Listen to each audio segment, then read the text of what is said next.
What the hell? Let's do it. That's the spirit.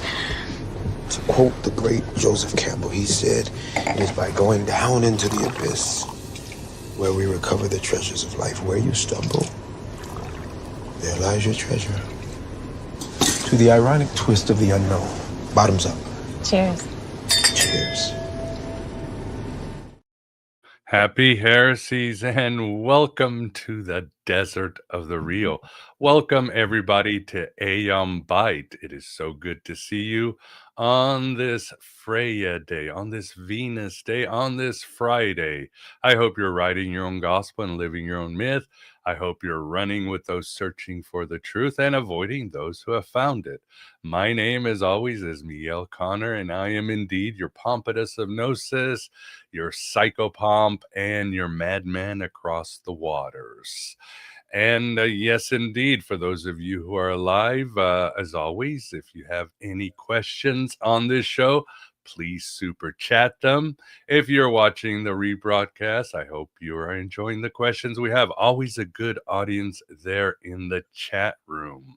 And today, in this eternal now, you spiritual entrepreneurs, you veterans of 1,000 psychic wars, and yes, like me, you madman across the waters, I am very excited to be joined by Regan Caruthers to discuss a very moving and fascinating book, and that is Tragic Magic, a memoir. Regan, thank you very much for coming on the show. Well, thanks for having me. I love the intro. Like, it's just, yeah. And the onk in the corner. I have very dramatic. I have an onk here in my studio. Anyway, grateful for your interest in my work. Definitely enjoyed it. And yes, I think the intro where it's from this not a very good movie, Armies of Darkness, but it has that one great quote. And it is true, where you stumble lies your treasure, or as they say, as Joseph Campbell used to say, we want to avoid the dragon, but the dragon is the one that has the treasures down in the underground. And that certainly reminded me of your book, right, Regan? Oh. Yeah, which is my life. Yeah, all of our lives. Yeah. My book is my life. And yeah. So. And with us too, we've got the Moondog Vance. Vance, how are you doing? Oh, I'm pretty good. Every morning when I wake up, I go through that the tragedy of the internal now, trying to get myself out of bed. So I finally managed to do it another day, but I'm grateful. I learned something. I have resilience, so here I am. There you go. Every day is the last day of our lives, so we must live it at the best possible, because you just never know when the clock's going to end and we'll end up in another manifestation, on another quest, the hero's journey of Joseph Campbell. So awesome. Before I get waxing poetically too much, yes, again, for the audience, please super chat them if you have any questions, so we can separate them and get them to them. We will do a couple. We will open the phone lines towards the end, so we can take a couple of calls if you want to. I know sometimes it's hard because many of you are you're at work or whatever, at school. You can't just call in and ask deep questions in your job, in your corporate job. But we will have the phone lines open.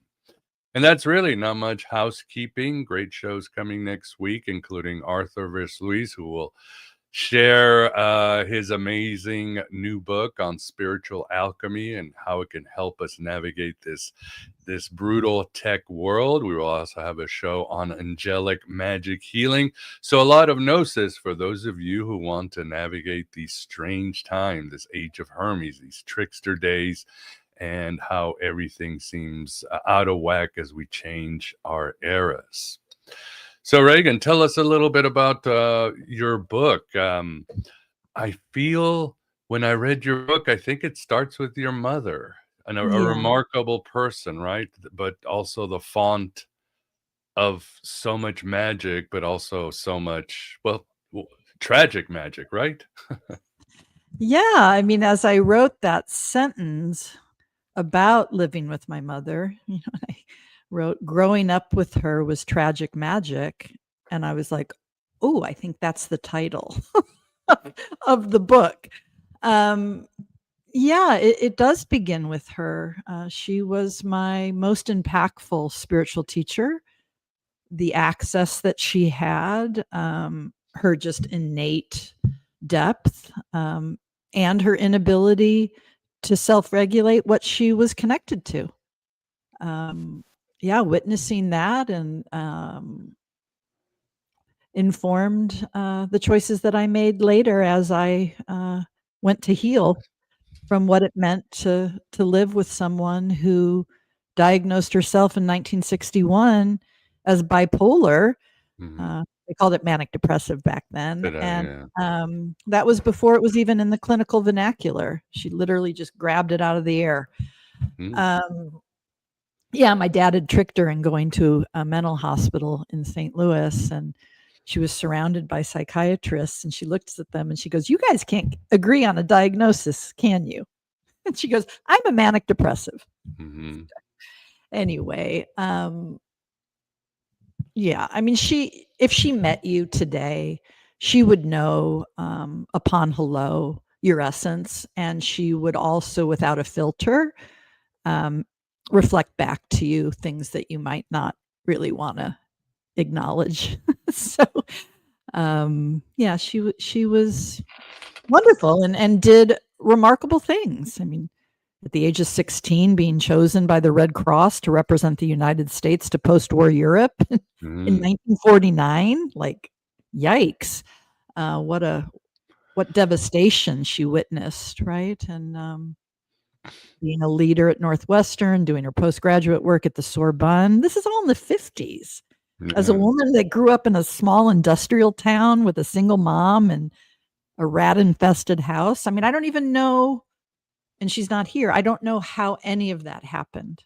And I remember asking her, "Mom, how did the Red Cross choose you to represent the United States in 1949? She goes, "I don't know. I guess my mother had something to do with it."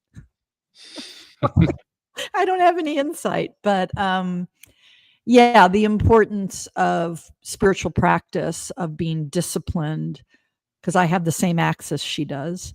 But I also am my father's daughter, and I've been able to ground who I am. Indeed, I have, of course, made no secret on the show. I've been diagnosed by so many psychologists and psychiatrists, also with manic depression, the most severe one, the rapid cycler. But I have found solutions, and they have worked for me, and I am doing well for many, many years now. So of course I could relate to your mother, and I think a lot of it, Regan, isn't it that your mother was born with the gifts? I like to call it witch blood because it works for me, but she could see behind the veil. And in ancient times, these figures who were born with these gifts, we'd call them shamans or the witch, the medicine woman, and society knew, well, they're kind of all over the place. They're in two worlds. They're wildfire. They're being possessed by the gods and spirits. But we have a place for them because they serve the tribe. They will bring us medicine and healing and see the future and so forth. And somehow in our rational world, we lost that, and we started calling these people crazy, or artists or musicians, right? And your mother was that, right? There was never a framework for her to really accept her and make her gifts work for the world to an extent. Yeah, I mean, I often think she was born in 33. Not a great year to be her and come into this dimension.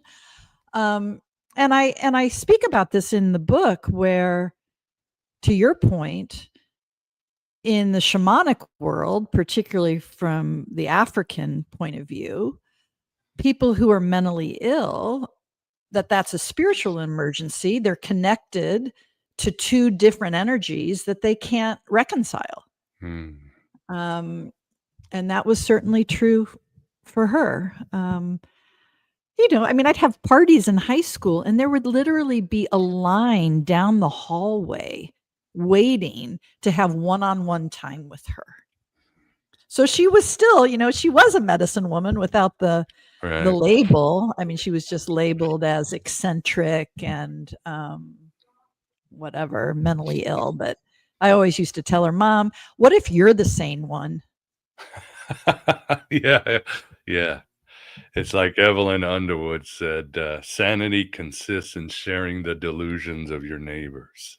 And of That's course, there's the Krishnamurti famous quote, it is no measure of mental health to be addicted to a hopelessly sick society. So, yeah, or to adapt to a toxic world. That's one mm, thing she didn't do. She really was true to herself in her own way.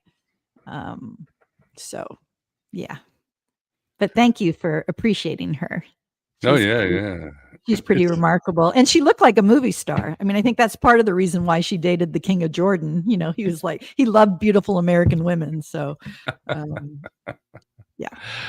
yeah, this is something that I've dealt with in my Elvis book and in the David Bowie book that will be coming out probably next year. And that's the idea in shamanism of the wounded healer, that the shamans are picked across the world in tribes from those who have trauma or near-death experience. They're broken and they feel that the pain allows them to heal. They don't heal because, despite their wounds, they heal because of their wounds. Mhm. And that's what gives them a sense of empathy and really an avenue to the spirit world. And they Yep. feel if they heal, they might not have the powers. And we see that, of course. We all know this character, whether it's Jim Morrison or Heath Ledger, you know what I mean? This tragic figure that helps us see in ourselves and helps us heal ourselves and helps us know ourselves. And then we wonder, why are they still on drugs and so self-destructive? So I see your mother as definitely part of the wounded healer archetype, if you would. Yeah, me too. Me too. And growing up, what were your wounds that you eventually had to face later on? Well, my mother's dysregulation, right? Mm, Like the volatility, right? Having someone where it's the greatest love you've ever known, right? The energy that she could just radiate naturally. And then those days where she couldn't get out of bed and she tried to kill herself when I was 2 years old and I was living alone with her. That's a significant yeah. wound. She met her third husband in a mental hospital, probably not a great place to find your next partner. And he was an alcoholic and Mm, violent. I had an absent father who I only saw on Sundays for lunch, typically at a Michelin starred restaurant. Um, yeah. So, I mean, I would say probably the focus of most of my trauma was my stepfather, and he was in my life because of my mother's choice. Uh, but I also had, some innate tools, just my innate connection. I was highly psychic, like my mother as a kid, and saw things that the average person didn't. And it was more than I could manage or cope with. And so, at the age of 9, as you remember in the book, I literally screamed out loud for it all to stop. mhm. And by command, the veil came down. And thankfully, I couldn't hear the inner thoughts of another human being. Like you don't want to have access to that. It's Well, it's it's not. called social media today. Yeah, yeah, maybe. I think there's mostly posturing on social media, not any true inner Right. anything. Yeah, but the school that my mother chose for me at the age of 3, where I was introduced every day to meditation and Tai Chi for gym and photographing my energy field with Carillion film and singing devotional songs about the power of divine love. That helped. That was a very useful program, right? Because we're all programmed. So the program that my mother chose intuitively for me gave me some tools that I would later really rely upon. And moving forward, you grow up like we all do and go to school and all that. And then by the age of 25, you are basically a very successful executive. I mean, you are moving mountains. You're on top. You're on Well, top I of. don't know. I wasn't an executive per se, but boy, yeah, I was in the inner circle with the executives in my company and managing. I think it was like $12 million in revenue for this publicly traded company, and yeah, I mean, I was doing what I thought would bring me emotional safety, right? Because I was still shut down. Right. Even though I was still like my high school friends talk about how different I was and that I was the philosopher and the counselor and the spiritual teacher. And to me, I Right. was like, no, I wasn't. But anyway, yeah, I just really thought that traditional path, right? Being a straight A student in college, getting the big corporate job, Right. that whole program was going to help me feel safe. And newsflash, that doesn't. No, it's an illusion. And then thankfully at 27, I had that dramatic awakening where the same entity that used to terrorize me as a kid, who I said a dramatic goodbye to at the age of 9, revisited me at the foot of my bed at a national sales meeting. Mm.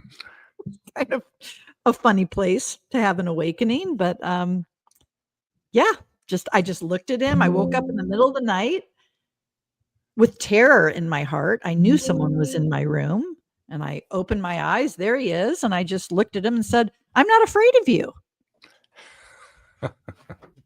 And I went back to bed. And then when I woke up the next morning, all I could feel was unconditional love, divine embodiment, direct access to God.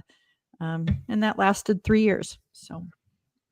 And who would you say this being is? I guess in these days you could have many explanations and they would all be right. It could be your shadow, some sort of demon, some sort of call. Who do you think this your higher self teaching you a lesson? Who do you think it was? I think he was a guide. And I think given what happened to me by confronting him with sovereignty, I think he was trying to create the conditions for that all along. But I was, I'm 5, 6 years old. Like, doesn't seem like a great time to learn in a moment how to be fearless. But for whatever reason, the life path, particularly in the corporate setting, because I was taking on some pretty dark stuff. And I was really courageous in that. And I think that was creating some of the inner conditions for the fearless response to him. But I don't know. I'm just grateful that he showed up. And I'm grateful that I responded the way that I did because it changed my life. And what would you say? Yeah, it reminds me of my wife. God, severely abused. She'd be thrown in her room and the shadow people would come out and she'd just have to make nice with them. And she still sees them here and there. Once in a while, I see one through the corner. I'm like, whoever they are. But what would you say with me, my self-medication obviously was alcohol and drugs mainly. What was yours? You say the feeling of safety, the work. How were you suppressing or self-medicating? In terms of not having that. Dealing with your trauma? Oh, well, golly, so many things. I mean, I kidded. It was like if smoking Marlboro Lights and drinking vodka martinis are the prerequisites for a spiritual awakening, then yeah, I mean, I wasn't an alcoholic. I mean, I did love my cigarettes. I think I was coping mostly by not being still, right? By not being able to just sit in presence, which is what I now do every day. I think too, at that time before the awakening, I mean, I was super driven. So that's an addiction in a way, right? Mhm. That kind of drive. But that night in January of 1994, yeah, that changed everything. Mhm. What did he But look at the like? go ahead. You know, when he appeared in your room, what did he look like? Was he tall, dark, and handsome, or a little troll, or what was he? He looked like a hippie, like somebody that you would see at Woodstock. He had a headband. Not that this is how Ah, he showed up when I was a kid, but he had a headband. His hair was like shoulder length. And when I woke up, knowing someone was in my room and saw him, his arms were crossed, like he was studying me. So interesting. I don't know who. Yeah, and I've never even asked. Interestingly enough, as you're asking me these questions, I realize I've never asked him or any of my other divine helpers who he is, because it really doesn't matter. It doesn't really matter. Not to me. Sounds like he put on a costume to bring out a part of yourself that you were suppressing. Oh, I definitely am a hippie for sure on the inside, like that hippie ethic, Ah, there you that go. countercultural, like, in fact, I'm going to be going to my 40th high school reunion next weekend.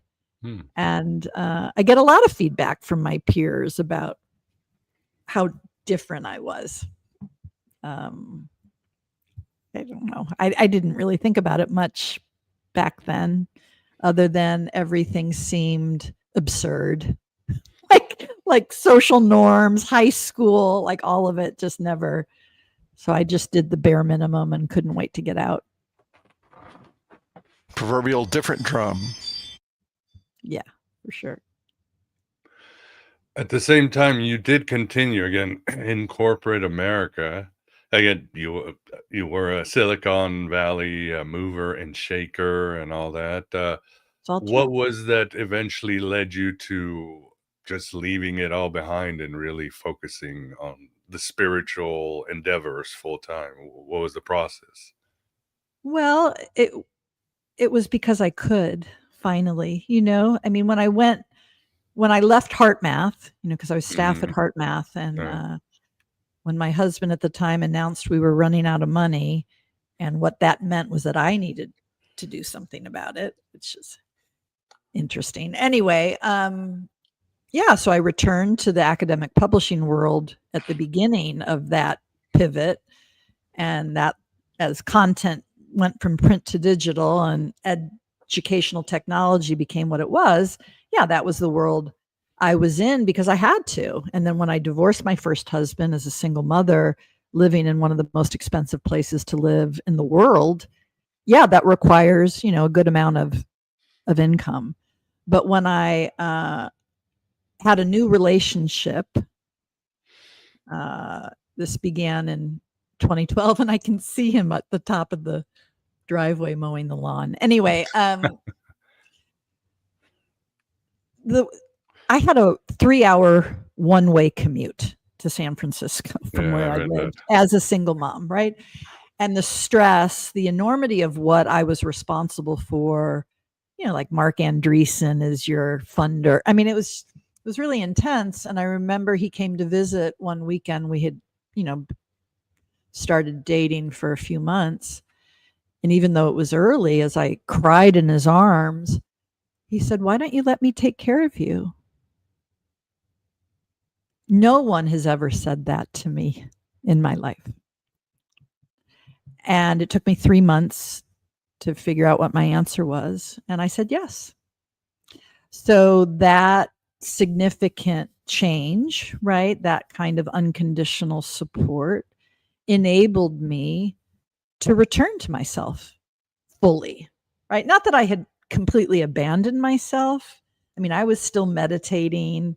There's stories in the book when I know I need to make a career transition. And what do?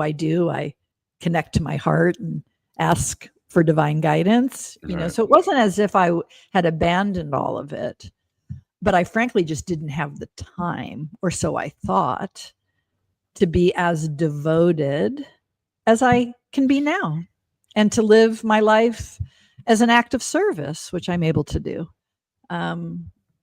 So that's why.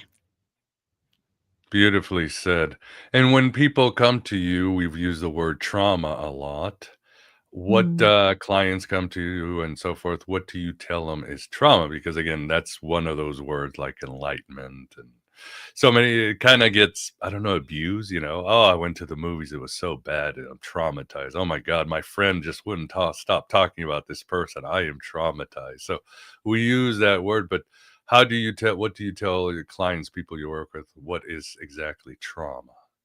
I don't, Mhm. because my definition is irrelevant to their perception of what they've known, right? And there's great variability. What's trauma to me isn't trauma to you. So I don't even go there. I just take them through a process where they look quite radically honestly at developmental stages, birth to 3, 3 to 7, 7 to 9, etc., and for them to unpack what they remember experiencing that impacted them, right? And not just the trauma, right? Those peak experiences, positive or negative, which unconsciously, for most, build your sense of self, build your belief systems, right? That's all born from what we experience in childhood. And unpacking that, listing it, getting really honest about it, and then connecting to the energy of divine love, which I teach, and bringing that energy to those wounded people. And sometimes I even encourage my clients, you can name them different things. Kind of fun. But for me, like my inner toddler doesn't trust anyone. Mm-hmm. Well, my inner toddler isn't wrong to believe that. So the process to heal isn't about trying to change my inner toddler's mind.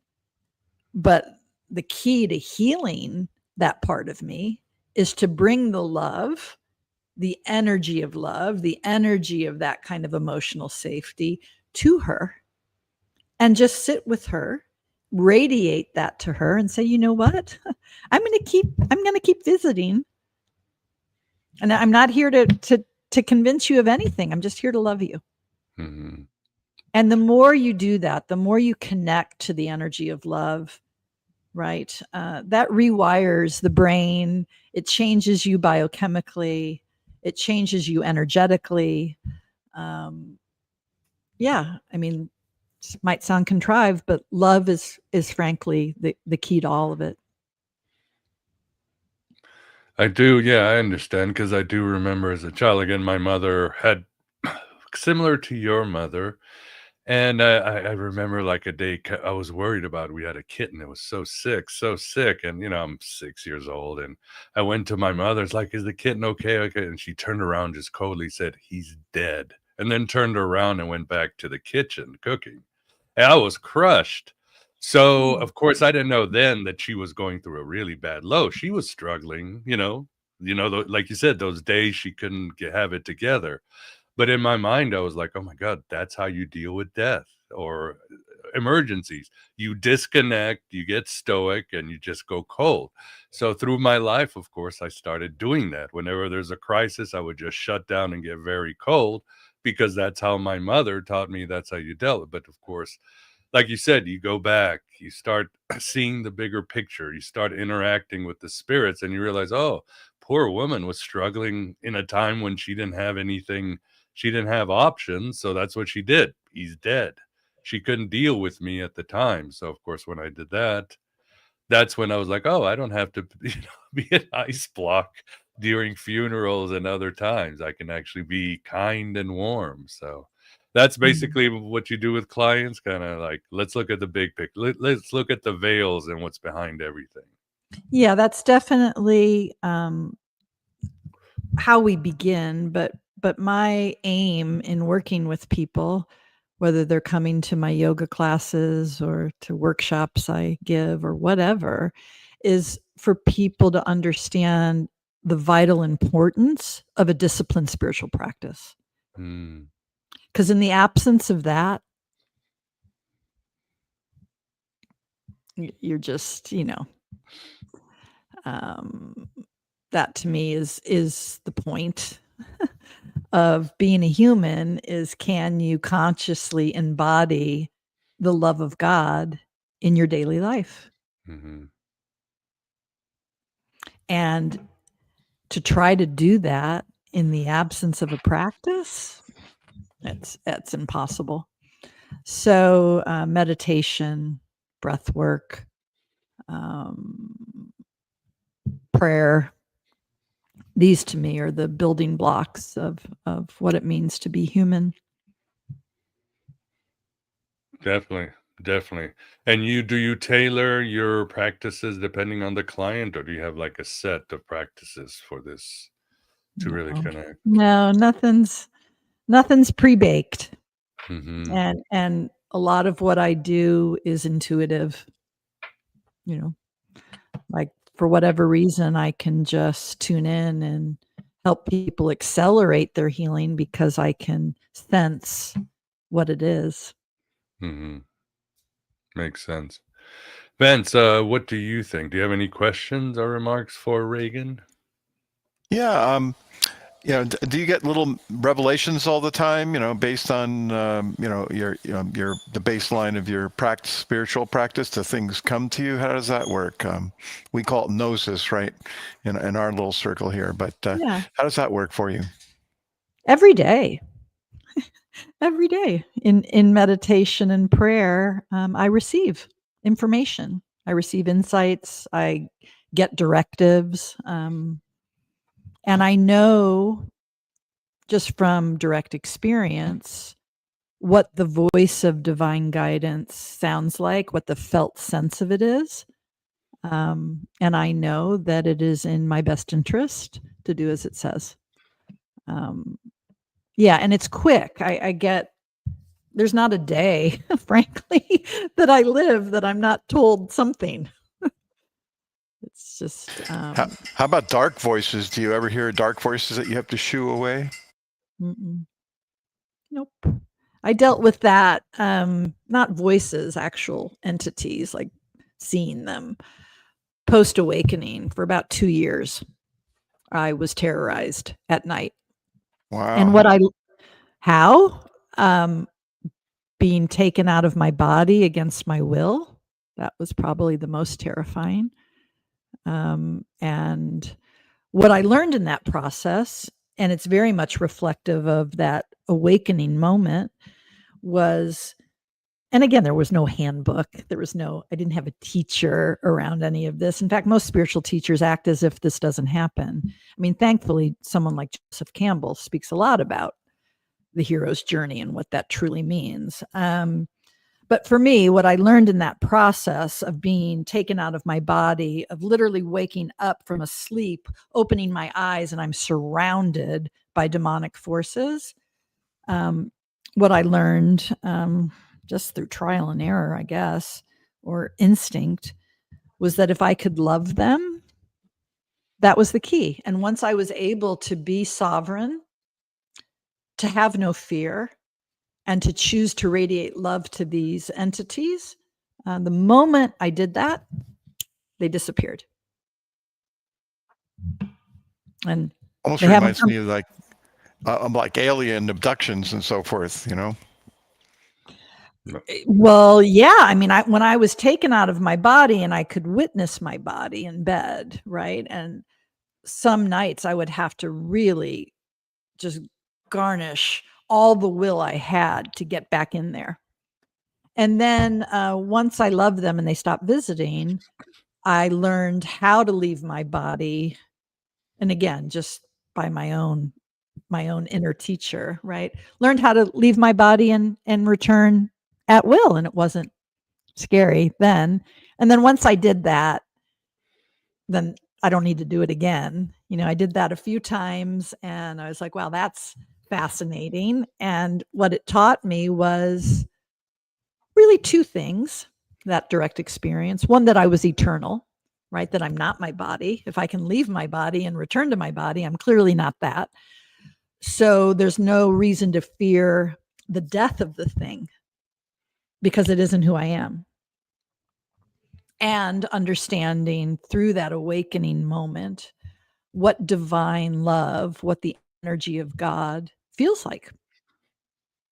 So, yeah. And so later in my life, more recently, like 3 years ago, when I learned I was dying, I didn't have any fear about that. I mean, my family was afraid, but, and in my prayer, I didn't even, pray to be healed. I prayed for the highest good. Like, what do I know? Does that answer your question? Yeah, I think so. Okay. And also, you could say it's good old Jungian shadow work. You were integrating the dark parts of you that wanted to become you, that, are you. And simply, here we are, guys. We're all in this together. Let's work together in one person. Yeah, I mean, I think it was a combination. Certainly, it was aspects of myself that I was witnessing and integrating, lifetimes of, I mean, just the soul history, right? Right. So it was partly that, and darkness is real. It's not just your own shadow. There is dark energy. Newsflash to any of the spiritual thinkers that The love and light crowd. oh God, like just like the good vibes only. I mean, what a crock of shit. Excuse me, but but to not be afraid of those things and to be able to confront it with love. Right? That's what all the master teachers, Jesus, Krishna, I mean, that's what they all have tried to teach us, and we still haven't learned. So. Yep. Back to shamanism. The shaman, when he goes into the spirit world, he doesn't meet like just good guys. They are very dark forces that want to, they're hungry. They want to eat the soul or dismember the body and all that. So it's just the way the universe is. There's light and dark. There's hunger. There's, and the shaman is the one who has to navigate this. So. Yeah. So I figured that out at 27. Or at least some of it. Not all of it. It's a process. It's a process, God. Well, and we never graduate. It's not like we all are going to get a certificate of completion, right? Like, no, it's ongoing. And it's a spiral. You come back to the darkness, but you ideally have more capacity, new tools, different awareness to bring to the thing that you're circling back to. Very true. And you talk about lessons. What lessons in your life did you learn from death beforehand? For some reason, everybody reads a book and something jumps out, but for some reason, you going to see your father's funeral. I don't know why it stuck with me, especially, you flew back home and you had to leave your kids behind. So you were there. When my dad was dying. Right. And and you had talked to him and he was like, I don't remember what he said. Oh, it's all fine and all that. But that really, I don't know why it touched me, because you do talk about losing people through your book. But what are some of the lessons you learned from your father's passing, or other lessons from people transitioning to their other vibrations or other lives? Well, when my father was in hospice and I visited him more than once, right? I don't know. It's like, not only is the body dying, but the ego's dying too. Correct. And so, like, when I held him in his bed, the profundity of the love that he was connected to, the softness, Yeah, it was so beautiful. It was like holding a newborn baby. Mm. That's really how it feels. And he struggled in terms of that journey from the head to the heart.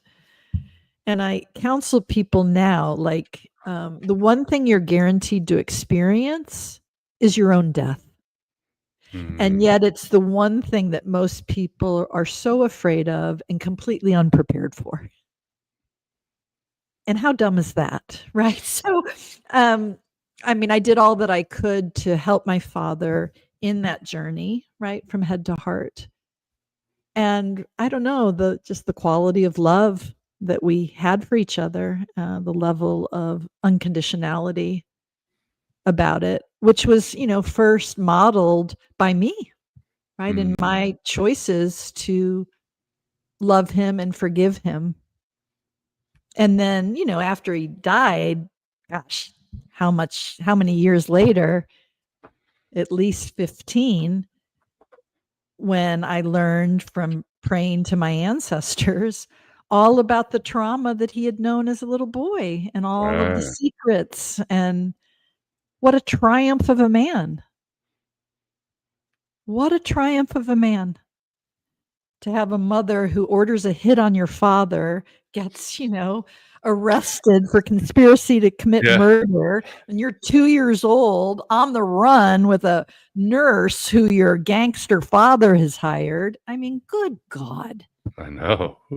Right? And then when his mother, kind of to your kitten story, when his mother goes to pick him up at military school where he's been while this whole thing is getting adjudicated, and his father, the gangster, ends up dying, Mm. and the father had custody of him. Anyway, you have to read it all about it in the book. But when Mm. my grandmother went to pick up my father at the age of 9, so it's been 7 years, Mm. and she said, "Your father's dead. Meet your new father," Mm. That's it. who was a man named Ray Caruthers, Mm-hmm. where I get my last name. Anyway, uh, so he's 9 years old, and 7 years later, he's got a full ride to Harvard. So, yeah, he's pretty special. I mean, both my parents are pretty remarkable people, and I'm Yeah. grateful. I'm grateful for the mess, that they made. I'm grateful for all of it, because ultimately I got to pick and choose the best aspects of them and integrate those into my heart.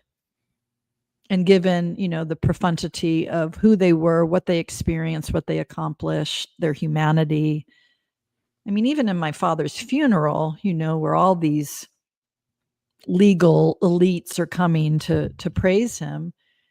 And I remember Tom Guilfoyle, who was his first law partner, said Rex Caruthers was a great lawyer, and I won't say it again. And all he did for the rest of the time was speak about his humanity. Mm. So yeah, I feel pretty lucky. Mm-hmm. I would agree. I had to do the same with my parents. In fact, yeah, the relationship continues after they die, because you can speak to them, you'll find more answers. You start learning about their ancestors, and they need healing, and they want to be heard. And suddenly you're like, wow, this is quite an adventure. The story doesn't end. It sure is. I mean, like when I learned all about that, right? I was in the front lawn of home that I shared with my first husband. I had left him, and we were in the process of divorcing, and my mother had died exactly as she said she was going to die, which was by taking a nap. And I felt existentially alone. I'm an only child. Both my parents are dead. I'm leaving my husband, right? And the one thing I couldn't reconcile was knowing nothing about my father's family. And so on the lawn that fateful day, as tears were streaming down my cheeks, I just said a very quick prayer to my paternal ancestors. I just said, I just want to know you. And in so knowing, have insight into myself. Mhm. And then 15 minutes later, I get a phone call from a relative I don't know I have from Amsterdam, leaves me a voicemail. She happens to have done all this research on the family, and she's how I learn everything about all of this. But on the voicemail, the message she leaves is, I hope you call me back. I just want to know you, and in so knowing, have insight into myself. Literally the prayer that I had just articulated 15 minutes before she called. And I didn't know she existed. So, yeah. Amazing, amazing. Vince, any questions or super chats on your end? We do have a super chat, and this is from Christina Maria. Oh, hey, Christina, thanks. Good to see you. Yeah. Did you have to contend with any resentment during your awakening? I see many parallels with your story and my own. I'll definitely check out Tragic Magic. Oh, well, thank you, Christina, for checking out my book. Resentment during my awakening? No. Even towards Michael, your first husband? Because it seems him being irresponsible with money kind of burned you for a while, didn't it? Yeah, but that had nothing. But that had nothing to do with the awakening process, which is what I thought was her question. No. I mean, I think what you realize after you have a dramatic awakening, I think, and I don't know if this resonates, Christina, you realize that's the beginning. So there's all sorts of things you have to integrate and grapple with post-awakening. And I'm still doing that. I think you're never done. I occasionally feel resentment and kind of want to carry around a billboard on my body saying, humanity, what's it going to take? So, occasionally I feel a little resentful, like, oh my God, how absurd and terrible does this collective need in order to awaken to their divine nature? But resenting it, the frequency of resentment doesn't help anybody. So even when I feel it in a moment, I'm quick to shift it because I understand that it's the collective energetics that are going to change all of this. Well, how about, what do you think of God for setting up a world in which all this is happening in the normal condition, it seems, of humanity is not to get in touch with their divine love and connection? I mean, it seems that if everybody's that way, or most people are that way, it seems to be a setup. Yeah, I don't think it has anything to do with God. I mean, God created all this, right? I mean, we didn't create ourselves. We didn't create humanity. No, I know, but God, the energy of that, this creative force, also gave us the opportunity to make choices. And those choices are not about God per se. I mean, they can be, but most of this mess, I don't attribute to God at all. Not the God that I'm in relationship with.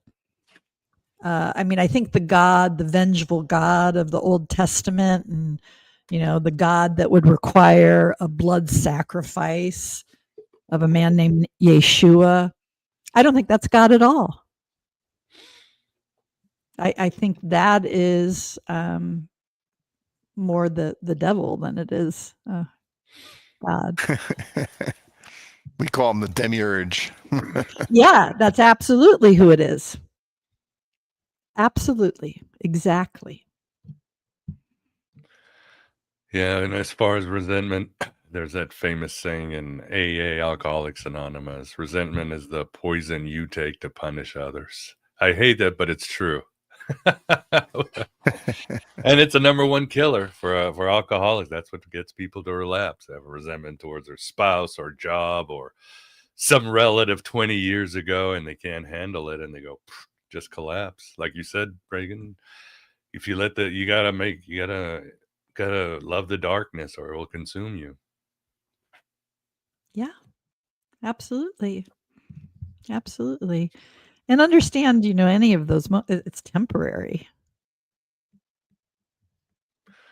I like in your book too, you're very honest about your fight against COVID during that. Yeah, speaking of the old saying, fear is the mind killer, how it destroyed so many psyches. But you were very courageous. And again, you weren't like trying to take sides. You were simply, can we just open it up to choice? People do what they need to do and make the decisions they want to make. And whatever happens, and you were there, especially in California. I was like, wow, that took some I don't know what the word is, cojones, as we say in Spanish. Well, again, it was a divine directive around Mhm. not being vaccinated. But if somebody else, like my husband, wanted to, okay, go They're ahead. adults. They're adults. Go ahead. And ideally, people are awake to the truth of all of that. I think a lot of people still aren't, unfortunately. But